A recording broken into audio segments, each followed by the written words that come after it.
All right. Yep. Let's go into our next kind of thing to expand on. We talked about two guys having MVP type of seasons that I don't think many people thought were going to have MVP type of seasons. Both their names start with May. So, how about this?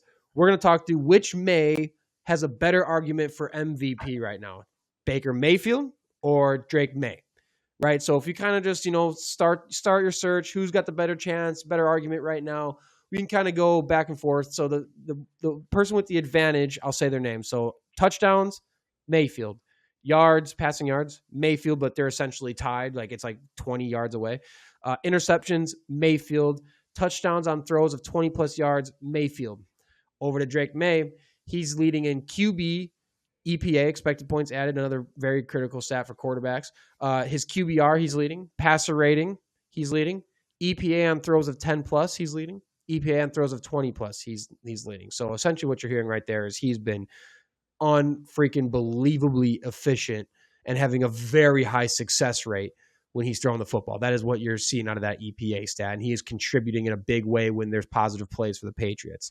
So, Iman, we'll let you start. I mean, you're going to give us the Mayfield argument. What are you going to hit us with on like the argument for Mayfield as the better May here?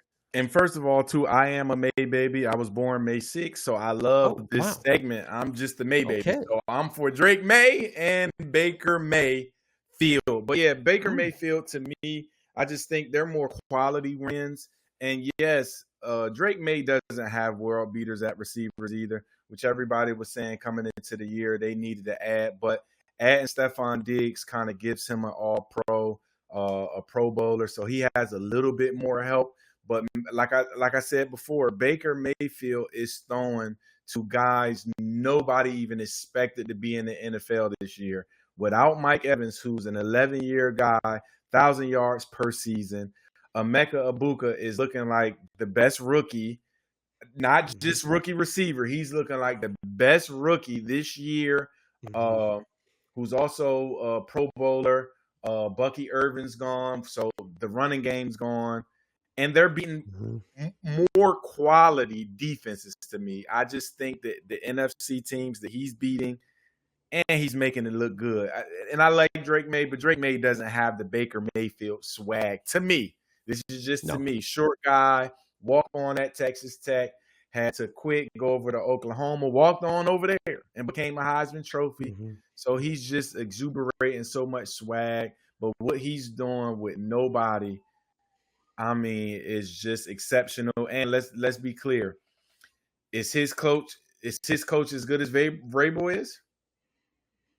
He lost his offensive coordinator that's down in Jacksonville now. So his coordinator from last year that he had a career season with, he's on another offensive coordinator this year that he had to learn a whole nother offense with. So which Drake May has a new offensive coordinator this year too, but I think to me he has a better head coach. So I feel. I mean, I am. It's hard. This is a tough one because I think these guys are like neck and neck. I feel like if I had to do the blind resume test, I'd end up picking Baker Mayfield's numbers. I feel like most people would end up picking Baker. If you just do the blind resume test, so they're like, across the board, the standard quarterback stats, I think most people would end up picking Baker Mayfield's numbers. And yeah, you add in the injuries. They haven't had Jalen McMillan all season. That's their fourth receiver. So, and they haven't had Tristan Wirfs. Their all-pro, all-world right tackle's been gone. So he doesn't even have that going for him. But, and like you said, the way he plays, man, I don't think I've ever seen a quarterback just visibly give so much damn effort on every play. Like that 3rd and 14 run where he broke like 2 guys sacking him, then he broke another 3 tackles, and then he stretched all the way just to reach over and barely get the first down, and they were up 2019 in the third quarter. That was a huge monumental play. I just love how gritty Baker Mayfield is, man. It's hard not to like him. And then I think the biggest thing with him is the stat that popped out for Baker on me is like he's got 8 touchdown passes on throws of 20 plus yards of air this season, which is twice as more as any other quarterback right now. So yeah, man, it's hard not to give it to Baker at this point with what he's doing. They're playing good games. Joey, is there something you need to add to it? I just think it's fascinating we're talking about both these guys because this is the perfect example of nature versus nurture, right? And even with the Justin Fields conversation you guys just had, Baker Mayfield jumped around those first couple of years with the Browns and Carolina, and The fact that he found The a Rams. system, and the Rams, and the fact that he found a system here, built by Bruce Arians years before, that's now organizationally trickled down. I know there's been some coaching changes to where he's that successful. And the same with Drake May, where you come into a situation where you now have Mike Vrabel and Josh McDaniels comes back. I mean, these are MVP builder coaches. And it shows you what that means to the direction of a quarterback versus like what Justin Fields is in right now. And even watching with the Bears, right? He was in a horrible situation here in Chicago and in the Jets. And yes, if I were him, I'd take the $40 million and run to New York. But would he have been better off being a backup somewhere in a good system and learning and then getting an opportunity maybe next year? That's an argument to be had. And that's where if you sit here and you go, wow, your MVP talk right now is not Mahomes. It's not Allen. It's two guys in these systems that work really well and take advantage of their skills. It's so refreshing to have some new faces, and it's just wild to see that these guys are not those crazy God-given talent kind of players, but are ones that are here making an impact and can vie for MVP now that they have the proper support around them. Yeah, I mean, like I said, the Browns had the guy with Baker. They had him. They won a playoff game, if I'm not mistaken, right, with Baker Mayfield. Yep. He set like the touchdown record or something, passing touchdown for a rookie. Like they had the guy. They just never. It was an organizational failure with Baker. And I mean, to get into the Drake May argument, right? I think this is again, obviously Josh Allen. He's still, I think, number one for. I think he's the number one. Him and Mahomes are actually 1 and 2, the favorites for MVP right now. But Mayfield is number 3, and Drake May is also right up in there. I think it could just swap at any given moment with how these guys are all playing. But with Drake May, he ranks 5th in EPA per dropback among all quarterbacks in their second season since 2000. He's having historic sophomore season right now. Talk about sophomore slumps with CJ Stroud and a bunch of other dudes.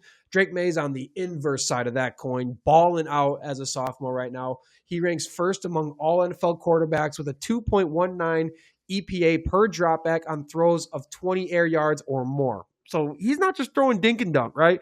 He's excelling and been incredibly efficient with a high success rate on the long ball throws. Like you said, kind of with Diggs. Diggs is still really nice, and they put him in the slot, and he's playing really good football. Back-to-back 100 yards game, but let's be clear. We're talking about a 31-year-old Stephon Diggs at this point, but it's kind of the Patriots thing. Whatever it is with the Patriots, ever since Tom Brady came in there, right? They never won a Super Bowl with Randy Moss. They won Super Bowls with a bunch of just pretty average guys at receiver, and it's happening again. I mean, I like Kyle Williams, but he's a depth guy. Keyshawn Boutte is a nice guy. He's all right. DeMario Douglas, he's all right. But like, no one you're writing home about. No one you're like, I'm giving him big money to, besides like some Diggs, right? And New England, the thing about New England is they have one of the worst run offenses in football right now. At least one of the worst run games. They're 91 yards per game on the ground, is 7th worst in football. So their offensive success has been almost entirely on Drake May to produce for the offense. If you've watched the games, you've seen him make some absolutely ridiculous throws that just make you say, wow. Like, remember when Patrick Mahomes was getting started and just how many times you caught yourself saying, wow, what a throw. You're doing that right now with Drake May. We saw a bunch of it over just the last couple of weeks. He's been extremely accurate, which has a huge growth for him. He came into the league not known for accuracy. He's number 2 in football right now behind Jared Goff in completion percentage. He's extremely efficient, and you can just see the arm talent and the ability to make plays, right? And if he's done it against good defenses too. So if you look at his games against the Steelers and the Bills, 541 yards, 2 touchdowns, only 1 interception, but a 75% completion percentage. Highly efficient stuff all season for Drake May. And I don't know. I honestly, if someone be like, gun to my head, you have to pick one of these guys right now, I'm probably going Baker. I mean, and the thing is too with Drake May, he was kind of getting rolled off after his first year. People were kind of saying maybe that was a reach pick, and I don't care who you are. Nobody expected New England to be where they're at now this year. I mean, we knew Mike Vrabel would turn it around after a while, but nobody thought that they'll be where they're at now, winning games and looking good doing it. But I'm with you, Baker Mayfield, and I'm gonna tell you now. The NFL, and I get it, and Vegas does it because of the popularity. But let's be clear: if you've been looking at the games, Patrick Mahomes is blessed with Andy Reid. Josh Allen is blessed with just an organization that bring in the right guys. Come on, y'all can't have them 1-2 right now, and you got to be looking at Baker and Drake May playing. The NFL needs some new faces, new blood, new energy. If Baker wins, though, I'm telling you, because they're going to lose their mind, because that guy is a lunatic, but I love it because, like I said, he was a guy that they wrote off short coming into college. Nobody knew who he was, what he was. So I'm always rooting for the underdog, and I'm going to keep rooting for him because, like I said, he was wrote off in college at Texas Tech. He was wrote off at Oklahoma.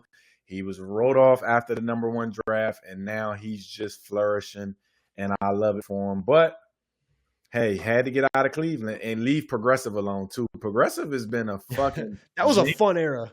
That was a fun era, though. I mean, he was on every fucking commercial, too, but you look at Derrick Henry's playing like shit this year.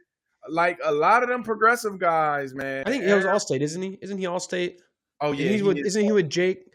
Stay away from insurance commercials, people. Yeah, that's what we're trying to say. Stay away from them shit. Big insurance is working its way into football. We don't need that. Get it out. It's clear. It's killing y'all's careers. Yeah. So hell yeah, it is. But I don't know. I gotta give. I mean, people were bashing us when we put out the feelers for Drake May as a dark horse MVP. At least I did. There was the episode you were gone. I said dark horse MVP right now for May is Drake May, and he's only accelerated that point in the last couple of weeks, and I think he's only going to continue to do that. So right now, and I think the edge is because, again, if I just a blind resume test, I'd probably end up picking Baker. That's why I'm giving him the small edge. But I can see a world where Drake May, at this pace, if he keeps this up, I see it impossible that even if Baker keeps it up, I think it's impossible he doesn't finish in the top 3. But once Baker gets those guys back, that offense is going to be stupid. That Buccaneers offense you can already see at full health. That's an offense you do not want to see in the playoffs. Hell no, brother. All right, let's go into the last topic for today. Just kind of talking on the Chiefs a little bit, but another thing we should that